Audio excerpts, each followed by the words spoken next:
बड'लेटेस्ट आपडेटआव बयखौबो बरायबाय। दिनैनि रादाबखौ फरायदों आं प्रमद खाख्लारि। गिबि निउज आपडेट दङ। जम्मु काश्मीराव बमा बेरफ्रुहोदों उदखारि हानजाया। जम्मु काश्मीरनि शपियान जिल्लायाव मैया रबिबार खालि उदखारि हानजाया बाङाइ गोहोनि थरसे आईईडी बमा बेरफ्रुहोदों, जायनि उनाव ओनसोलाव दुंहाव थासारि सोमजिहोदों। सासे पुलिस अफिसारा फोरमायदों दि शपियान जिल्लानि टुकपिंगम गामियाव उदखारिफोरा भारतारि रौनिया हानजानि गंसे गारिनि खाथियाव थरसे बाङाइ गोहोनि आईईडी बमा बेरफ्रुहोयो। जम्मु काश्मीर पुलिसनि बादियैब्ला बे बेरफ्रुनाय जाथायजों मोनबो रोखोमनि खहा जायाखै। काश्मीरनि आईजीपी विजय कुमारा बुंथिदों दि शपियान जिल्लायाव उदखारिफोरा आईईडी बेरफ्रुहोगोननि बिथांखिनि सोमोन्दै सिगांनिफ्राय मिथिखाना दंमोन। नैथियाव दङ। बारग' मिस्टार आसामा रुंसारि जाबाय। बारग' मिस्टार आसाम देबजित गगैया मैया मोनाबिलि समाव बे बुहुमनिफ्राय आनज्रायलांबाय। खौरां मोननाय बादिब्ला नेशनेल लेभेल बडी बिल्डार देबजित गगैया कर'ना भाइरासनि गाग्लोबनायनि जाहोनाव जिउ खोमानो गोनां जादों होनना। थामथियाव दङ। मेट्रिक आरो हायार सेकेन्डारिनि आनजाद खुंफुंनो थियारि। कर'ना भाइरासनि थासारिया मोजां हालोदाव फैयोब्ला 12 साननि गेजेरावनो मेट्रिक आनजाद आरो हायार सेकेन्डारि आनजादखौ आसामनि गोदान सरकारा खुंफुंनो थियारि। कर'नानि थासारिया मोजां हालोदाव फैयोब्ला थामहिनबा सावस्रि बिफाननिफ्राय ग्रीन सिगनेल मोनोब्लानो 15 साननि उनावनो थाग थियारि खालामनानै फोसावना होनाय जागोन आरो 12 साननि गेजेरावनो मेट्रिक आरो हायार सेकेन्डारिनि आनजादखौ खुंफुंनाय जागोन होनना। 12 साननि गेजेरावनो खुंफुंनाय जागोनब्लाबो मेट्रिक आरो हायार सेकेन्डारि आनजाद लिरगिरि फरायसाफोरा गावबा गावनि फसायनाय मोनथाम साबजेक्टनि आनजाद लिरब्लानो जागोन होनना गोदान सोलोंथाइ बिफाननि मन्थ्रि डक्टर रानज पेगु बिथाङा फोरमायो।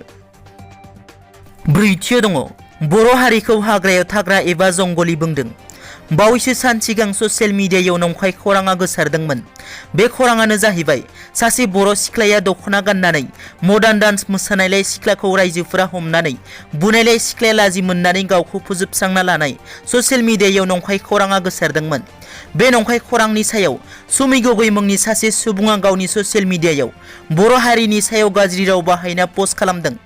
बिथाङा लिरदों दि बर'फोरा दिनै फिन फोरमान होफिनबाय दि बिसोरो दासिमबो सैमा आरो हाग्रायाव थाग्रा जंगलि होनना मोनसे फिसा भिडिअ'नि थाखाय बुयै बुयै थैनो गोनां खालामदों। रायजोफोर रावबो गावनि फिसाजोखौ बर' हारिनो दाहर, बिसोरो गुबुन धरननि मानसिफोर होनना। लोगोसे बिथाङा हेशटेग हाग्रायाव थाग्रा बर'फोर होननानैबो गाहायाव लिरबावो। बाथियाव दङ। बिटिआर गोरोबथानि दफाफोरखौ आबुं मावफुंनो थाखाय सावरायलायो। मैया मानास माहारियारि हाग्रामानि आइबिआव एबसुनि आफादगिरि दिपेन बर'नि मेल सामलायनायाव आरो एबसुनि हांख्रायनाय बादियै बिटिआरनि गासैबो सागानगिरिफोरा खौसे जानानै सावरायदों। बे हाबाफारियाव फारियै एबसुनि आफादगिरि दिपेन बर', बिटिआरनि गाहाय प्रमद बर', बिटिआरनि लेङाइ गाहाय मावफुं सोद्रोमा गबिन्द चन्द्र बसुमतारी, मन्थ्रि इउजि ब्रह्म, मावफुंगिरि सोद्रोमा रन्जित बसुमतारी, एनडिएफपिनि बारग' आफादगिरि धीरेन्द्र बर', एनडिएफपिआरनि बारग' गाहाय नेहाथारि बि अनजालु आरो बिटिआरनि इउपिपिएल हानजानि गासैबो एमएलए, एमसिएलए बिसावरायगोरा आरो गोबां दैदेनगिरि बिथांमोना खौसेयै बाहागो लानानै बिटिआर गोरोबथानि दफाफोरखौ आबुङै मावफुंनो सावरायलायो।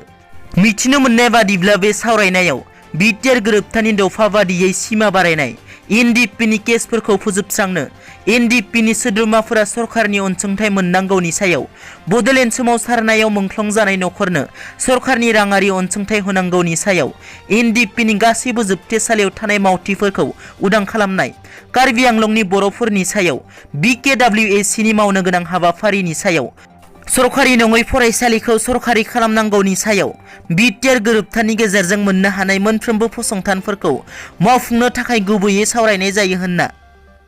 दिनैनि रादाबा एसेनोसै। नोंथांमोना जुदि आंनि चेनेलखौ दासिमबो साबस्क्राइब खालामाखै, अन्नानै साबस्क्राइब खालाम। गोजोन्थों।